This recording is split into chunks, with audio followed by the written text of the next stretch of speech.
You're lying on the couch, no urgent work, nobody needs you. But there's this hum, not anxiety, not guilt exactly. Just a low, constant noise in the background of everything that you don't really hear. It says, other people are being productive right now. I don't want to waste my time. I should be doing something. You don't think these thoughts one by one. They're more like the weather, always there, just different intensities. So your hand finds your phone, and the moment your thumb hits the screen, the hum quiets. You've done this so many times that it doesn't even feel like a choice anymore. And then later the same day, you hear footsteps outside your room. You were just lying there, and before you even think about it, you're sitting up, finding something to do with your hands. Not because anything changed, just because someone might see you not doing anything. Nobody taught this to you. Nobody sat you down and told you that your worth is measured by what you produce. But you still believe it.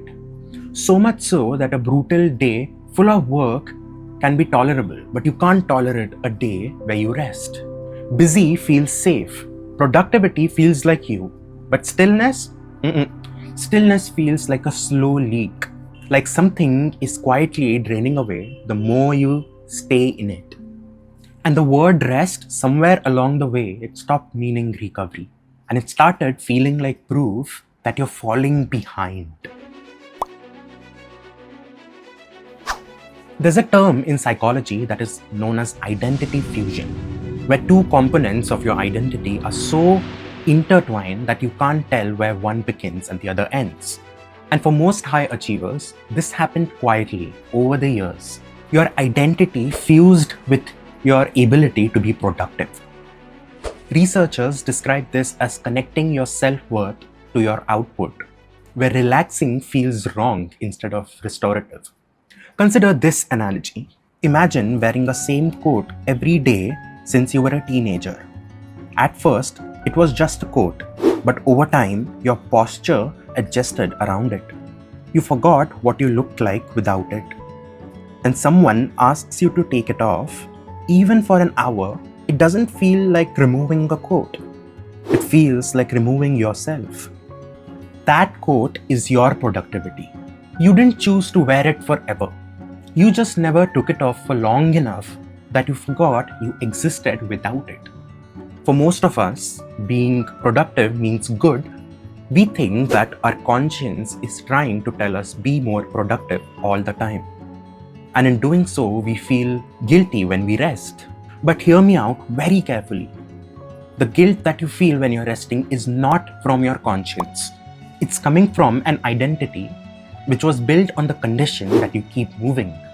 And that identity forgot who you were once you stopped.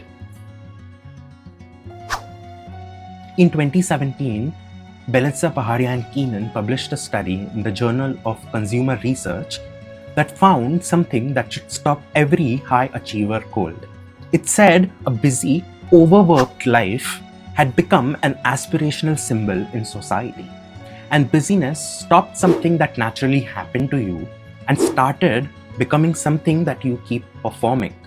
The study found that busy people are perceived as competent, ambitious, in demand, and scarce. But for a moment, forget about how you're perceived in your environment and think about what it means for your nervous system. Yes, every time you say, I'm busy, your brain does perceive it as a social win. Every time you push through a lot of exhaustion, you felt worthy. But in the long run, your nervous system is begging you to stop. Imagine this, a currency that only exists inside one country, useless everywhere else, but inside that country, it buys respect, status, belonging. Busyness is that currency.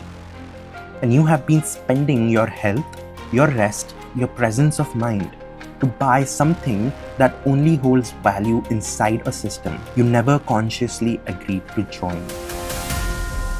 And if this is the first time you have been explained your exhaustion to you and not just asked you to push through, there's a lot where this came from. This is the purpose of this channel, not just morning routines, or productivity hacks, but to understand our minds without judgment. And if you find any value from this video at all and you want more of it, consider subscribing. It helps small channels like us go a long way. Now, back to what happens in your brain when you try to rest. In 1998, Roy Baumeister published a very interesting foundational study on ego depletion.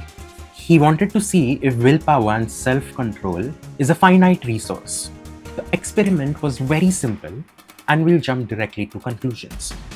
He found that participants who were asked to resist eating chocolate and then given a complex puzzle to solve, they quit faster. In conclusion, self-control draws from a finite mental resource, one that depletes under sustained use with no recovery. So, willpower fatigues like a muscle, but it becomes more dangerous for high achievers who feel guilty when they are resting. Let me show you. This glass is filled with limited amount of beads. This is your willpower. Now, in that experiment, this was the willpower they used to resist eating chocolate.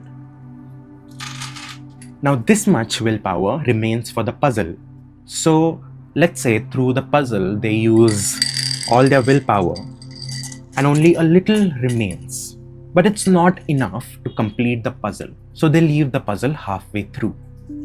People who did not resist eating chocolate, they had all the willpower. So, they had extra willpower left to complete the whole puzzle. As simple as that. Now, for high achievers, hear me out. Normally, rest restores the willpower. But when you feel guilty for resting, you suppress that guilt and you use your willpower in that as well.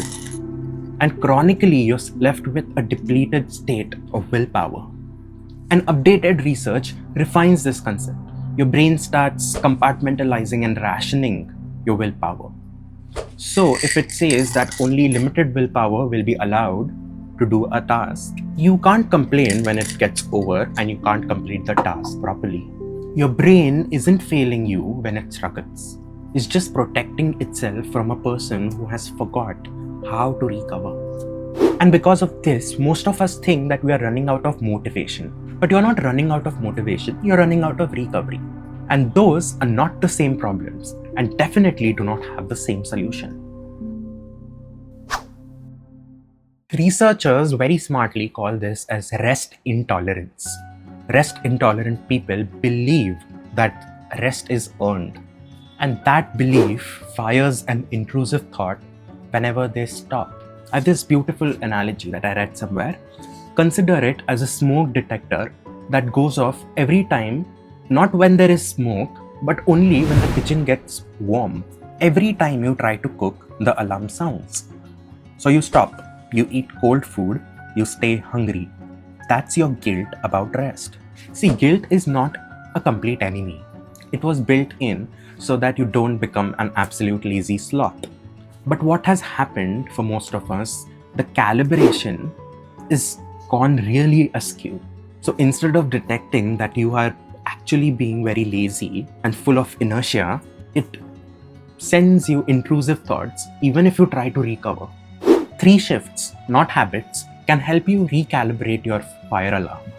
Shift 1, separate your worth from your output. With one question every time guilt starts to fire up. Would I think less of someone I love if they stop and rest? No, I don't think you would.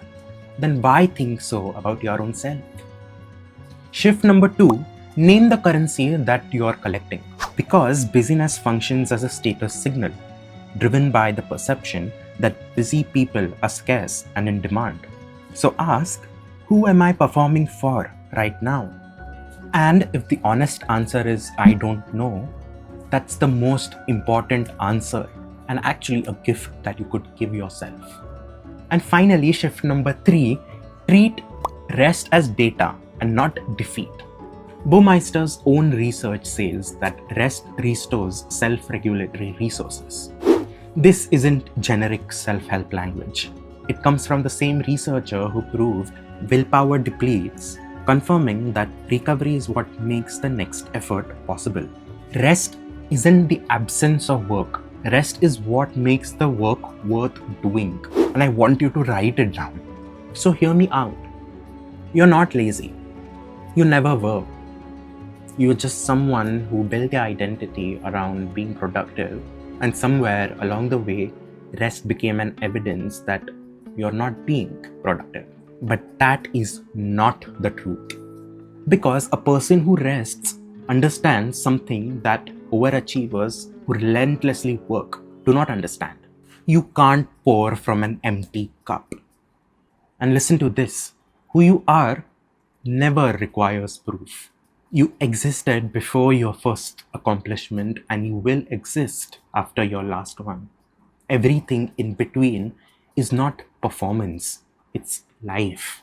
And life is deserved to be lived, not optimized.